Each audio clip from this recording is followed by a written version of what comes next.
Fala aí galera, tudo tranquilo? Hoje eu tô aqui pra dar aquela pregadinha. E meu, quão insano é o fato de que a morte foi vencida. Quão extraordinário é o fato de que a morte foi derrotada por um homem. A gente já falou um pouco disso em alguns vídeos anteriores, mas eu quero aproveitar que ontem foi Páscoa pra falar um pouquinho sobre isso. Cara, a morte perdeu o aguilhão e isso pra mim faz parte, assim, do enredo mais incrível, o plot twist mais genial que já foi bolado da história. Mano, o coração de Jesus por nós, cara, de viver essa missão de resgate é a coisa mais extraordinária e celebrar isso na Páscoa, cara, pra mim é um dia que traz muita reflexão, não só, cara, a celebração de tudo que Jesus fez, mas eu quero que na segunda-feira você pense isso e que isso sirva pra encorajar a sua semana. Porque às vezes parece que a gente se acostuma tanto com essa mensagem que a gente deixa de se maravilhar o quanto a gente deve, porque a gente tem que entender que Jesus é para sempre louvado nos céus pelo que ele fez, pelo tamanho da tarefa que ele levou sobre si. 1 Coríntios 15:55. Onde está, ó morte, a tua vitória? Onde está, ó morte, o teu aguilhão?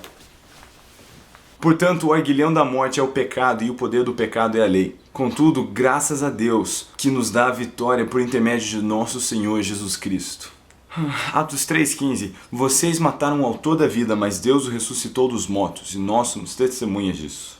Apocalipse 1,18. Essa é uma das passagens mais... Eu sou o que vive. Estive morto, mas eis que estou vivo por toda a eternidade, e possuo as chaves da morte e do inferno. Aleluia.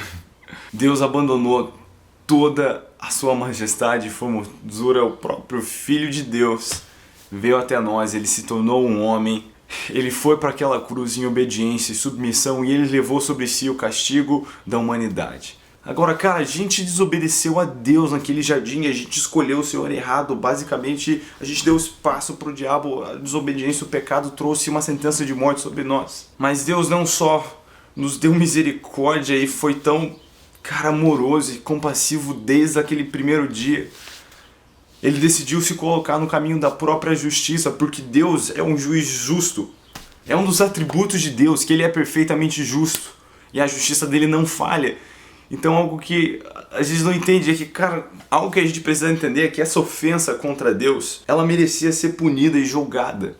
Mas ainda assim, cara, Deus é amor, não só justiça. Então ele decidiu se colocar no caminho da sua própria justiça e agir em favor da humanidade.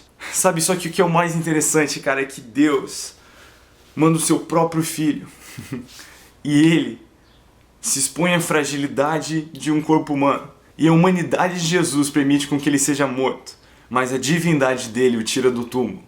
A Bíblia diz que o salário do pecado é a morte, mas Jesus não tinha pecado nenhum. Em outras palavras, ele tem autoridade sobre a morte, porque ele não se deu ao mesmo pecado que a gente se deu, que foi onde a gente, sabe, se colocou essa sentença sobre nós. Então, cara, eu amo imaginar esse encontro. Eu não sei como você imagina que a morte perdeu o aguilhão e as chaves da morte do inferno, mas eu imagino que foi um encontro bem maneiro, cara. Cara, Jesus bugou o sistema e ele resgatou a gente, cara. Do mesmo jeito que a gente toma parte na sua morte, a gente vai tomar parte na ressurreição. Sabe, que sirva de boa notícia pra você essa semana que Jesus venceu a morte. Que hoje tem ressurreição pra mim e pra você e a gente vai viver pra sempre com Jesus.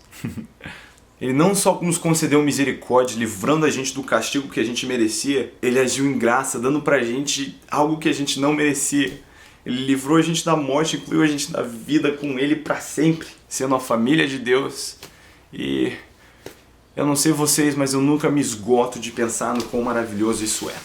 Isso mexe comigo todos os dias. A cruz me provoca, me dá vontade de chorar, não importa quantas vezes eu pense nisso. Então nessa semana, sabe, se alegre no fato de que você vai viver pra sempre. E pense bem nas suas escolhas e nas suas decisões, porque você vai viver para sempre. E essa janela de 80, 100 anos é a menor parte da sua vida.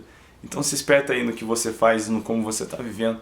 Porque um dia Jesus vai erguer a gente do túmulo e vai nos dar a vida em abundância que ele sempre sonhou. Independente da gente não merecer isso, ele decidiu nos amar e nos entregar isso. Então, tamo juntos. Deus abençoe a todos. Eu vejo vocês no próximo vídeo que vai ser muito legal.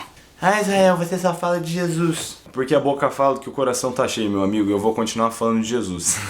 Então se você cansou, é melhor você nem ficar por perto. Porque eu não me canso de falar do meu amado Eu não me canso de falar do que ele fez por mim e eu espero que você também não. Beleza? Graças a Deus a morte foi vencida e a gente vai viver para sempre.